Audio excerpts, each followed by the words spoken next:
हर हर महादेव देव।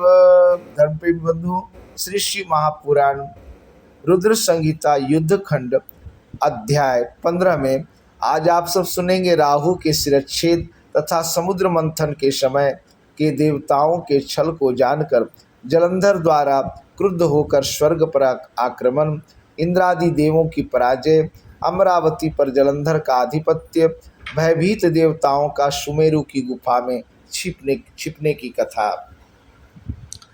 सनत कुमार बोले, एक बार वृंदा का पति वह वीर तथा उदार बुद्धि वाला समुद्रपुत्र जलंधर अपनी पत्नी वृंदा एवं समस्त असुरों के साथ बैठा था। उसी समय अत्यंत प्रसन्न महातेजस्वी मूर्त स्वरूप तेज पुंज के समान भासित होते हुए शुक्राचार्य दसों दिशाओं को प्रकाशित करते हुए वहां आए। उन गुरु को आते हुए देखकर प्रसन्न मन वाले उन सभी असुरों तथा जलंधर ने भी शीघ्र आदर पूर्वक उन्हें प्रणाम किया। तब तेजोनिधि भार्गव उन्हें आशीर्वाद देकर रम्य आसन पर बैठ गए और वे असुरगण भी पूर्ववत बैठ गए। उसके बाद स्थिर तथा उत्तम शासन वाला वह वीर सिंधुपुत्र जलंधर प्रेम से अपनी सभा को देखकर प्रसन्न हुआ। वहां बैठे हुए सिर कटे राहु को देखकर उस दैत्यराज समुद्र पुत्र ने शीघ्रतापूर्वक शुक्राचार्य से यह पूछा। जलंधर बोला, हे प्रभु, हे गुरु, राहु के सिर को किसने काटा है? हे गुरु, उस संपूर्ण वृत्तांत को मुझे ठीक ठीक बताइए। सनत कुमार बोले, समुद्रपुत्र जलंधर का यह वचन सुनकर भृगुपुत्र शुक्राचार्य शिव जी के चरण कमलों का स्मरण करके यथार्थ रूप से कहने लगे। शुक्र बोले, हे जलंधर, हे महावीर, हे असुरों के सहायक, तुम सुनो, मैं सारा वृत्तांत तुमसे यथार्थ रूप से कह रहा हूँ। पूर्व समय में विरोचन का पुत्र तथा हिरण्यकशिपु का प्रपौत्र वीर बलवान और धर्मात्मा बलि नामक दैत्य हुआ था।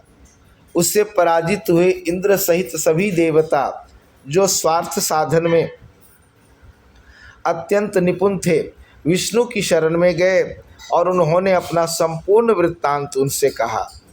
हे तात, तब छल कर्म में निपुण उन देवताओं ने उन विष्णु की आज्ञा से अपने कार्य की सिद्धि हेतु असुरों के साथ संधि कर ली।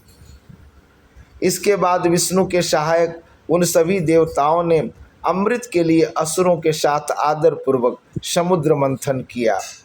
तत्पश्चात दैत्य शत्रु देवताओं ने समुद्र मंथन से उत्पन्न हुए रत्न स्वयं हरण कर लिए और यत्न पूर्वक छल से अमृत ग्रहण कर लिया तथा उसका पान भी कर लिया।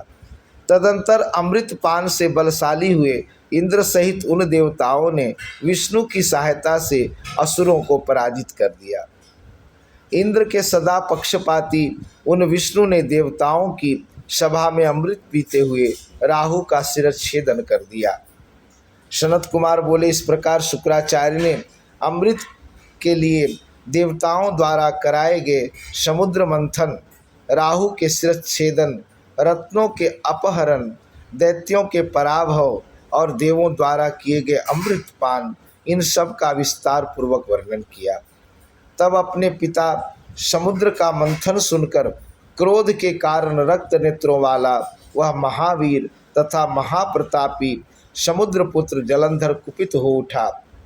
इसके बाद उसने शीघ्र ही घस्मर नामक अपने उत्तम दूत को बुलाकर उससे सारा वृत्तांत कहा, जिसे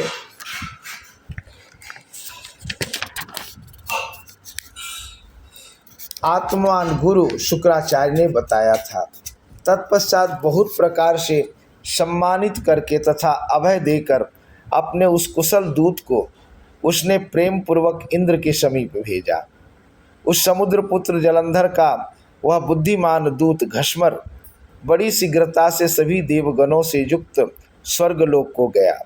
वहां जाकर वह दूत शीघ्र ही सुधर्मा सभा में पहुंचकर बड़े अहंकार के साथ देवराज इंद्र से यह वचन कहने लगा।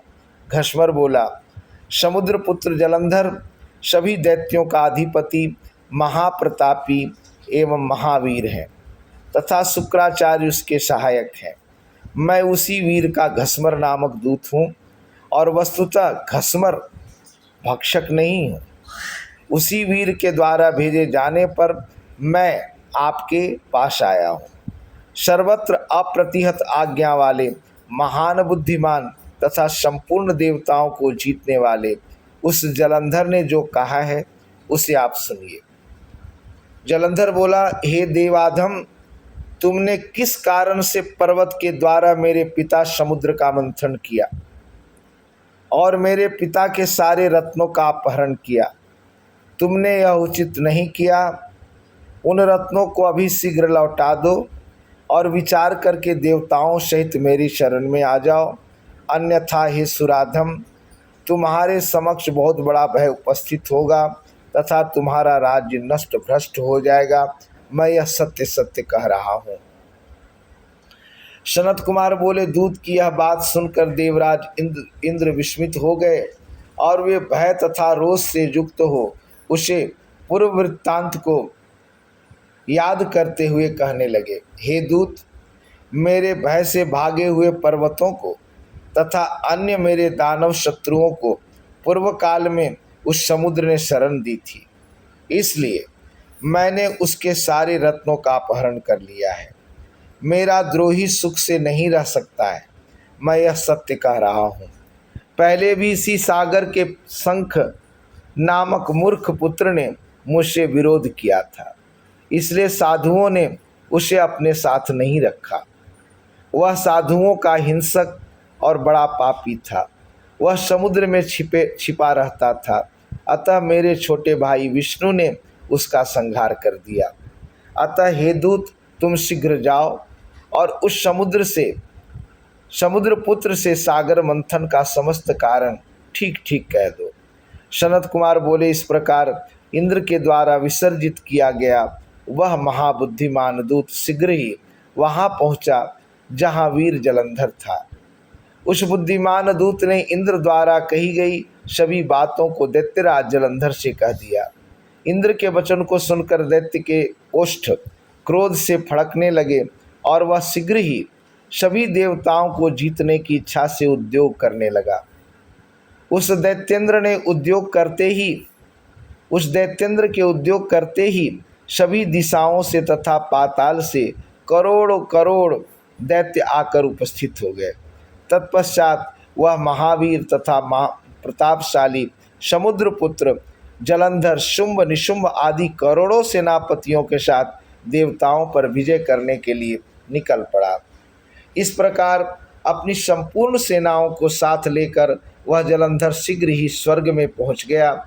उसने शंख बजाया तथा सभी वीर चारों ओर से गरजने लगे।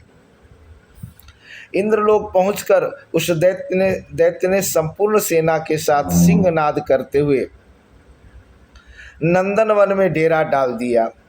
नगर को चारों ओर से घेर कर स्थित उसकी बड़ी सेना को देखकर देवता कवच धारण कर युद्ध के लिए अमरावतीपुरी से निकल पड़े। इसके बाद देवों और दैत्यों की सेनाओं के बीच मूसल, परिघ, वान, गदा, परशु एवं शक्तियों से युद्ध होने लगा। वे एक दूसरे की ओर दौड़ने लगे और एक दूसरे पर प्रहार करने लगे। थोड़ी देर में दोनों सेनाएं रुधिर से लथपथ हो गईं। हाथी, घोड़े, रथ तथा पैदल सेनाओं के गिरने तथा गिराने से सारी रणभूमि संध्याकालीन बादलों के समान प्रतीत होने लगी। शुक्राचार्य अमृत संजीवनी विद्या के द्वारा अभिमंत्रित जल बिंदुओं से युद्ध में मरे हुए दैत्यों को जिलाने लगे। अंगिरा, बृहस्पति भी द्रोण पर्वत से बारंबार दिव्य औषधियों को लाकर उनके द्वारा युद्ध में देवताओं को जिलाने लगे। तब जलंधर ने देवताओं को पुनर्जीवित होते देखकर क्रोध में भरकर शुक्राचार्य से यह वचन कहा। जलंधर बोला, हे गुरु, मेरे द्वारा युद्ध में मारे गए देवता कैसे जीवित होते जा रहे हैं? मैंने तो सुन रखा है कि संजीवनी विद्या आपके अतिरिक्त और किसी के पास है ही नहीं। सनत कुमार बोले, सिंधुपुत्र की यह बात सुनकर गुरु शुक्राचार्य ने प्रसन्नचित्त होकर जलंधर से कहा। शुक्र बोले, हे तात, ये अंगिरा बृहस्पति द्रोण पर्वत से औषधियों को लाकर देवताओं को जीवित कर रहे हैं। मेरी बात सत्य मानो। हे तात, यदि तुम विजय चाहते हो तो मेरी हितकारी बात सुनो। तुम शीघ्र ही उस द्रोण पर्वत को अपनी भुजाओं से उखाड़कर समुद्र में डाल दो। सनत कुमार बोले, गुरु शुक्राचार्य के द्वारा इस प्रकार कहा गया वह दैत्येंद्र शीघ्र ही वहां पहुंचा जहां वह पर्वतराज द्रोण था। उसने वेग पूर्वक अपनी भुजाओं से उस द्रोण पर्वत को लेकर शीघ्र ही समुद्र में डाल दिया। शिव जी के तेज के संबंध में यह कोई आश्चर्य की बात नहीं थी। इसके बाद वह महावीर जलंधर विशाल सेना लेकर पुनः युद्ध स्थल में लौट आया और अनेक प्रकार के शस्त्रों से देवगणों का संहार करने लगा। तब देवताओं को मरा हुआ देखकर देव पूजित देवगुरु द्रोण पर्वत पर गए, परंतु उन्होंने उस पर्वतराज को वहां नहीं देखा। दैत्य के द्वारा पर्वत को अपहृत जानकर देवगुरु भय से व्याकुल हो उठे और आकर के व्याकुल चित्त होकर देवताओं से वे कहने लगे। गुरु बोले, हे देवताओं, तुम लोग भाग जाओ। महापर्वत द्रोण अब नहीं है। निश्चय ही समुद्रपुत्र जलंधर ने उसे ध्वस्त कर दिया है। सभी देवताओं का मर्दन करने वाला यह महादैत्य जलंधर जीता नहीं जा सकता है, क्योंकि यह रुद्र के अंश से उत्पन्न है। हे देवताओं, यह जिस प्रकार उत्पन्न हुआ है और जैसा इसका प्रभाव है, इसे मैं जानता हूँ। शिव जी का अपमान करने वाले इंद्र की संपूर्ण चेष्टा को आप लोग स्मरण कीजिए। सनत कुमार बोले, देवताओं के आचार्य बृहस्पति के द्वारा कहे गए उस वचन को सुनकर भय से व्याकुल हुए उन देवगणों ने विजय की आशा त्याग दी और उस दैत्यराज के द्वारा चारों ओर से मारे जाते हुए इंद्र सहित सभी देवता धैर्य त्याग कर दसों दिशाओं में भाग गए। तब देवगणों को पलायित देखकर सागर पुत्र दैत्य जलंधर ने शंख भेरी तथा जय ध्वनि के साथ अमरावतीपुरी में प्रवेश किया। तब उस दैत्य के नगरी में प्रविष्ट होने पर इंद्र आदि देवता उस दैत्य से पीड़ित होकर सुमेरु पर्वत की गुफा में छिप गए। हे मुने, तब वह असुर इंद्रादिकों के सभी अधिकारों पर श्रेष्ठ शुंभादि दैत्यों को भली भांति पृथक पृथक नियुक्त कर स्वयं देवताओं को खोजते हुए मेरु पर्वत की गुफा में जा पहुंचा। इस प्रकार शिव महापुराण के अंतर्गत द्वितीय रुद्र संहिता के पंचम युद्ध खंड में जलंधर वधोपाख्यान में देव जलंधर युद्ध वर्णन नामक 15वां अध्याय पूर्ण हुआ। हर हर महादेव देव।